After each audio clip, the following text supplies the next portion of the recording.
Hello, U.S. History, and welcome to another Varela's videos. Today we're going to be talking about the Cold War at home, which we really, in history, have kind of nicknamed the Red Scare. And to be honest, this would be our second Red Scare because there actually was a similar instance of fear of communism here in the United States in the 1920s, and kind of right around the time of World War I.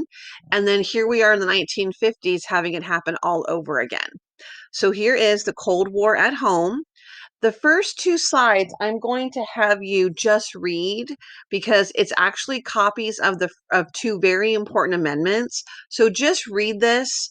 You do not have to copy it into your notes. I mean, you can if you want to, but here's an important part of the First Amendment that if you're looking at it word for word in the Constitution, it reads, Congress shall make no law respecting an establishment of religion or prohibiting the free exercise thereof, or of abridging the freedom of speech, or of the press, or of the right of the people peaceably to assemble and to petition the government for a redress of grievances. Excuse me. So here is what many people feel is one of the most important and most sacred parts of our Constitution, this First Amendment of the Bill of Rights, which talks about all of our essential freedoms.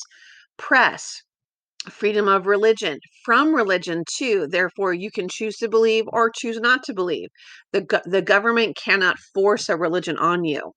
Freedom of the press, the right to peacefully assemble, the right to petition and sort of, challenge your government. These are all important amendments. Remember that. Let's also go to the Fifth Amendment, which is obviously very long, but if you were to read it word for word, you can see it here. It's got a lot of important parts.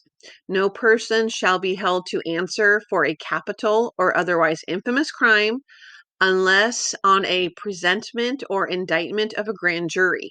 Again, you don't have to copy this, just read it. Except in cases arising in the land or naval forces or in the militia, when in actual service in time of war or public danger.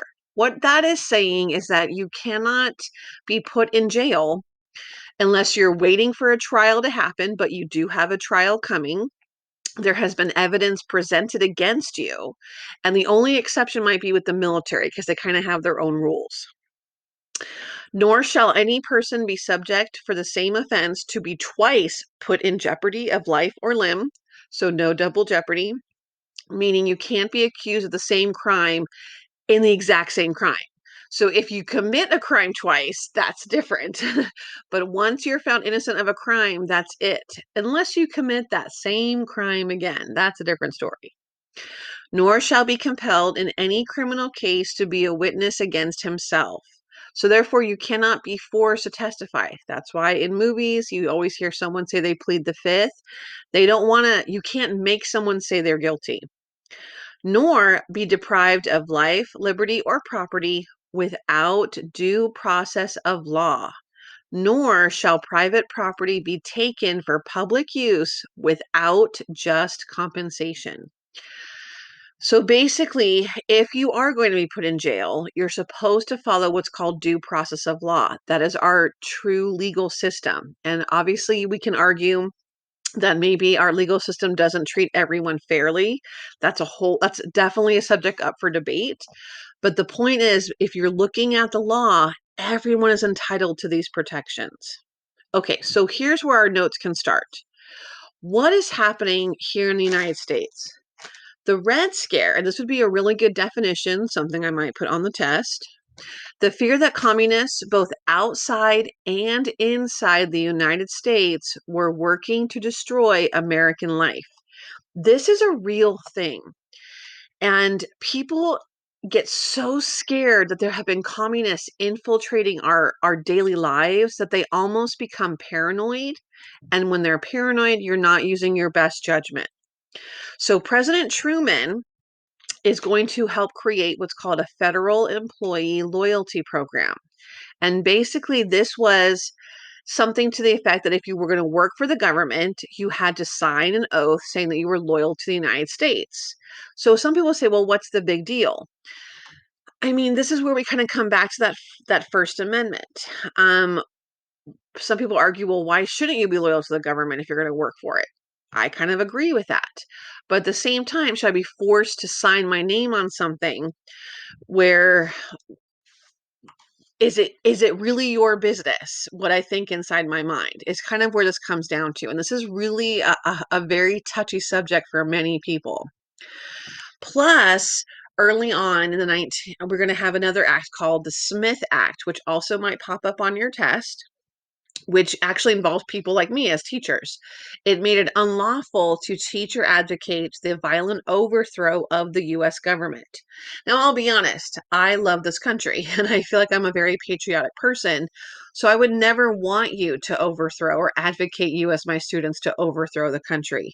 But some people argue, does this wander into free speech territory? Now, as a responsible teacher, I feel like my job is to teach you history honestly. And there are many good things about our country, and there are some not so good things about our country. But the point is, if you don't like the government, vote it out. If you don't like the politicians, vote them out. We don't need to do acts of violence. Enough said there.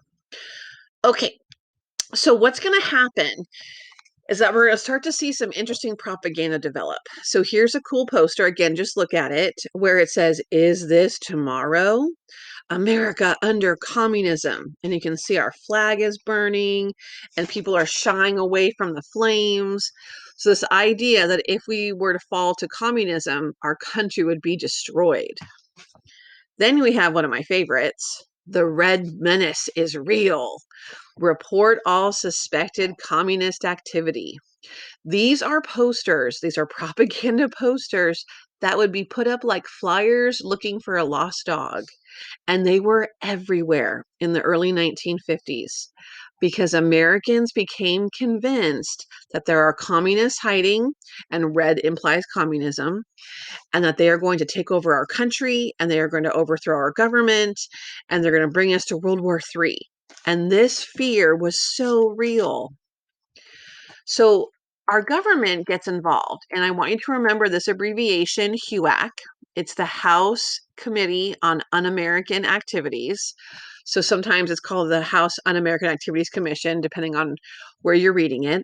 But basically, this was a member of the House of Representatives where their whole focus is to try to find fascists living in our country, Nazis, communists. This was actually formed in the 1930s, so that's why Nazi is in there as a definition. And the idea is they feel like they are convinced that part of our entertainment industry is full of communist sympathizers. So in the early 1950s, there is a group of Hollywood screenwriters and directors and actors referred to as the Hollywood 10 who were called before HUAC to answer questions about people they know. And they refused to answer these questions. This group of the Hollywood 10, I'm going to show you a picture in a moment. And because they refused to answer questions, and in this case, they were under oath, they were then put in jail and they actually were sent to prison. Then they were blacklisted, which also remember this word blacklisting. It's basically a list of people who were not hired because of their suspected ties to communism. So the Hollywood 10 are going to be asked questions about people they know. They're asked about people's activities in their private lives. They are asked about clubs they belong to and movies they've seen. They're asked if they're homosexual. And the point is, Congress and HUAC starts to become this sort of public trial for people's private lives. And this is the most sort of famous, but this happened with academics and in academia with professors being called in before HUAC. Members of the government were called in before HUAC. And this focus of our government to find these communists, to really hunt them down, became so intense that it ruined thousands of people's careers and lives. And these were actors and members of Hollywood who didn't, some of them never worked again. And they didn't do anything wrong. They just happened to have ties to the Communist Party. Now, granted, you may not agree with communism, and I completely understand that. But the point is, when we go back to that First Amendment, are you allowed to believe something? Even if it's unpopular, are you allowed to still believe it? Then we have the lovely work, and really that's what it's doing. It's showing that freedom of speech really is not guaranteed. And that's something that if you look at the First Amendment slide, the word guaranteed isn't there. And there are things you're not allowed to say. You're not allowed to yell fire in a crowded theater because that can endanger people.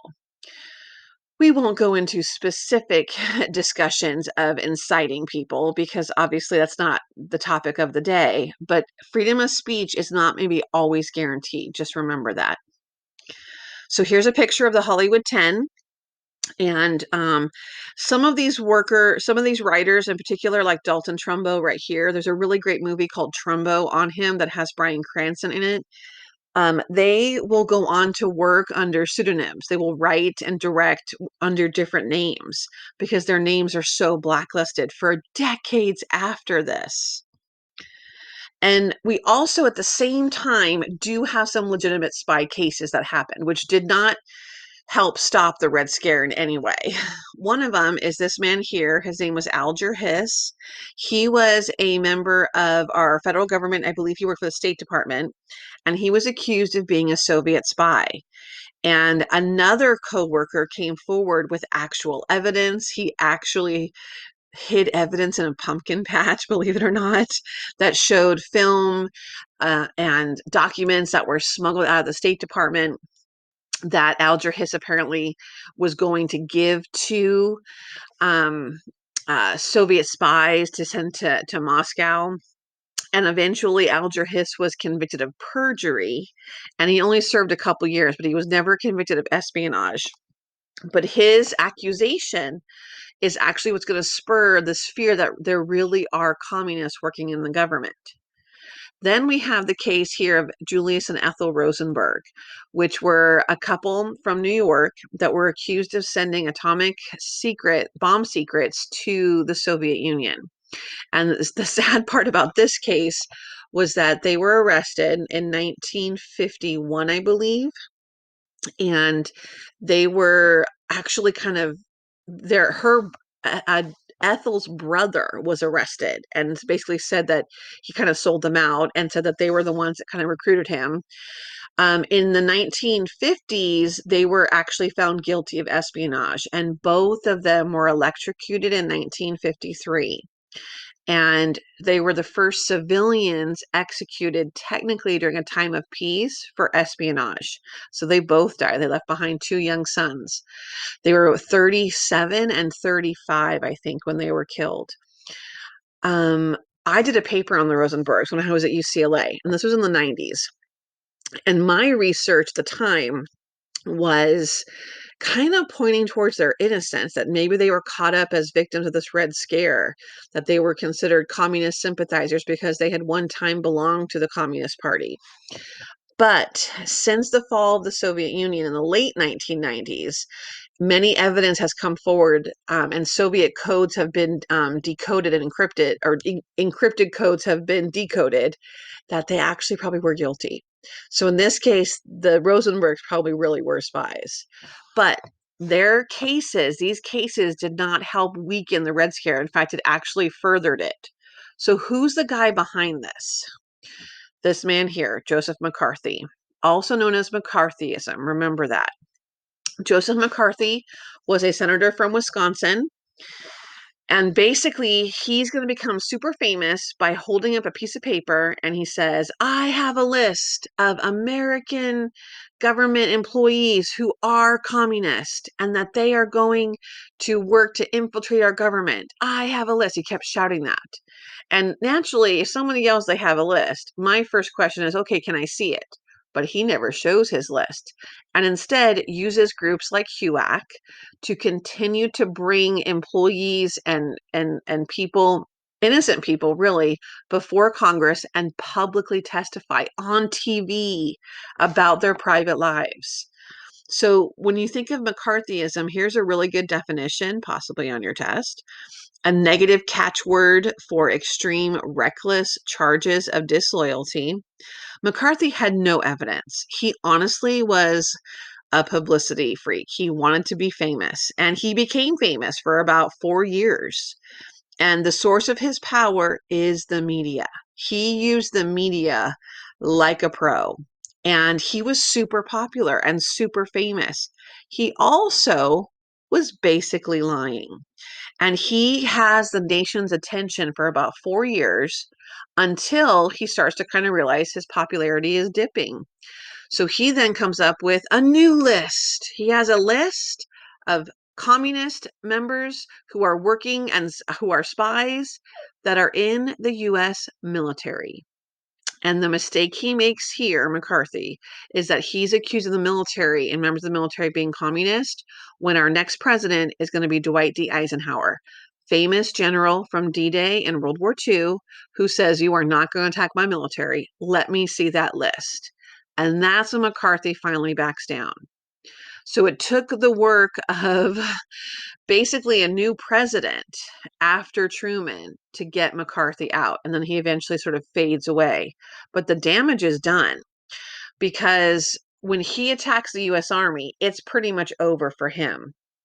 But I have to say, McCarthyism and the Red Scare are a very ugly part of our history. It pretty much lasts from 1950 through about 1954, where everyone is just paralyzed of this fear of communism. And other than maybe Alger Hiss and the Rosenbergs and a handful of other cases, there really isn't this communist conspiracy. And so it kind of fades away, but it warns us of how dangerous accusations can be, especially when there's nothing behind them. And I'm sure as young people, you have, you have some understanding of how deadly rumors can be and how damaging. So you get it. All right. I'm going to end these notes here. So hopefully you learned about the Red Scare and you took some good notes, and I will see you in class.